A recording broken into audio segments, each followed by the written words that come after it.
Това не е Тупак, бате. Това е българската му версия Тупак. Кяно! Въртона фамилия. Още един път. Стоя в парк и гледам как минат хората, докато опитвам да преборя сърцето си умората. Най-лошото от всичко, братане, че не е само пролетна. Искам да събудя в мен чувството, сяка съм на 13, еуфорията в мен е коледна. Нормално е да имаш повече от едно лице в тази скапана игра. Съвестта ти говори, ти казва, трябва да промениш реалността. Дори най-тегавия бандит знае, че му е нужна любовта. Без нея губиш пътя, кораба се чупи, постепенно потъва в реката. Трудно е да си подам ръката, то живот ме направи куче, ще ти подам лапа.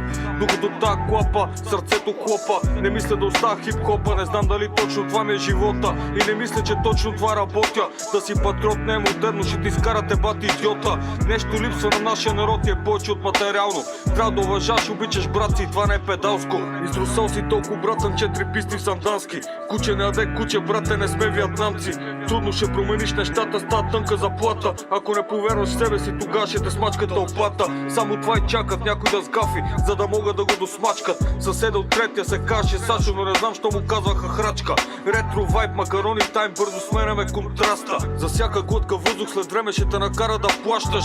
Такса живот ще ти сложат, ако могат, таймер на бъбрека, за да те изгърбат, както все още ги гърбат кюрдите. Те нямат голяма вяра, щом си слагат на обратно бурките. С тая армия не знам какво ще се случи, ако има война с турците. Империята се разпада пред очите ти и ти казва, че не е така. И някак си няма уважение към никой, който празнува Ханука.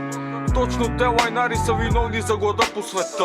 Не знам дали това е стих, поема, песен или приказка, но колкото да си говориме, знаеш, че ползата е никаква. Никой не иска да се жертва, мечтат за десерта. Докато ходиш на азиста концерта и му гледаш косматия гъс. На всичкото отгоре прав, даже не е изседнал. Няма да е загуба, ако на следващото ти хранене кокала остане в гърлото дълбоко заседнал. Малко по малко положението наистина стана Българистан.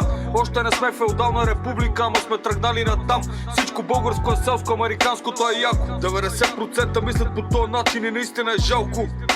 Но аз не знам нищо, аз съм просто рапър седнал в парка. Намерил малко свободно време за кафенци и цигарка. Рапирам още от преди томката да започна да ги опира в даскалото на сварка. Кяно! Квартална фамилия. Откъде започна всичко? 90-те, Убеля 2. Ходиме така, бате, като Янко Раменете.